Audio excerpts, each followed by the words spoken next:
அனைத்து இந்திய அண்ணா திராவிட முன்னேற்ற கழக அரசு கண்ட பொழுது படித்த இளைஞர்களுக்கு வேலைவாய்ப்பு உருவாக்கி தர வேண்டும் என்ற அடிப்படையிலே இதையும் புரட்சி தலைவி அம்மா அவர்கள் 2015ஆம் ஆண்டு உலக முதலீட்டாளர் மாநாட்டை நடத்தி சுமார் 2,42,000 கோடி தொழில் முதலீட்டு ஈர்க்கப்பட்டு 98 புரிந்துணர்வு ஒப்பந்தங்கள் போடப்பட்டது.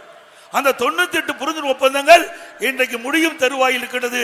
இதனால் அம்மா கொண்டு வந்த அற்புதமான திட்டத்தின் அடிப்படையில் சுமார் ஆயிரக்கணக்கான பேருக்கு வேலைவாய்ப்பை அண்ணா திமுக ஆட்சியிலே பெற்றுத்தரப்பட்டது. அதே போல அம்மாவுடைய அரசு இருக்கின்ற பொழுது 2019 ஜனவரி மாதம் உலக முதலீட்டாளர் மாநாட்டை சென்னையில் நடத்தினோம்.